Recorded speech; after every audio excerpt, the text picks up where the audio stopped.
ఇప్పుడు కరెంట్గా మార్కెట్లో చూసుకున్నట్లయితే అబ్జర్వబిలిటీ ప్లాట్ఫామ్స్ వచ్చేసి డైనట్రిస్, డేటాడాగ్ ఎక్కువ యూజ్ చేస్తారు. సో కమింగ్ టు ఈ వీడియోలో మనం డైనట్రిస్ గురించి మాట్లాడుకుందాం. ఎందుకు మనం డైనట్రిస్ని కన్సిడర్ చేయాలంటే, ఫస్ట్ పాయింట్, డైనట్రిస్ ఫస్ట్ 2005లో లాంచ్ అయింది. సో ఇట్ హ్యాస్ హిస్టారికల్గా 20 years ఇండస్ట్రియల్ రికార్డ్ ఉంది. మీన్స్ మెనీ అబ్జర్వబిలిటీ టీమ్స్, చాలా పెద్ద కంపెనీస్ కూడా యూజ్ చేస్తున్నాయి డైనట్రిస్ని.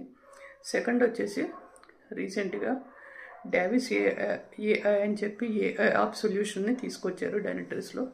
సో కరెంట్లీ ఇప్పుడు అంతా కూడా ఏఐ బూమ్ నడుస్తుంది కాబట్టి ఏఐ ఆప్ సొల్యూషన్ కోసం డావిస్ ఏఐ అనేది చాలా బాగా హెల్ప్ అవుతుంది. లైక్ ట్రబుల్ షూటింగ్లో కానీ ఎక్కడైనా బ్లాకర్ వస్తే, లైక్ సడన్గా వన్ ఆఫ్ ది కుబర్నెటిస్ క్లస్టర్లో సిపి యూటిలైజేషన్ 95% రీచ్ అయిపోయింది. వెంటనే ఆ ప్రాబ్లంలోకి వెళ్ళి డావిస్ ఏఐని మనం క్వశ్చన్ చేసినట్లయితే it will suggest all the solutions very quickly comparing to any other AI assistants like ChatGPT, Geminiతో కంపేర్ చేస్తే చాలా క్విక్గా వస్తుంది. ఎందుకంటే ఇది ఆల్రెడీ మన ఇన్ఫ్రాస్ట్రక్చర్తో కనెక్ట్ అయి ఉంటుంది కాబట్టి చాలా ఫాస్ట్గా ఇస్తుంది. Third thing, Dynatrace one agent integration. Like పేర్లోనే ఉంది కదా, one agent, which means it's agent direct, one and only agent easy to connect to the our infrastructure and అప్పుడు ఏబుల్ టు స్క్రేప్ చేస్తుంది, లైక్ మెట్రిక్స్ కానీ, traces కానీ, logs కానీ. So ఒక unified వేలో మొత్తం అంతా డైనట్రిస్ని మేనేజ్ చేసుకోవచ్చు.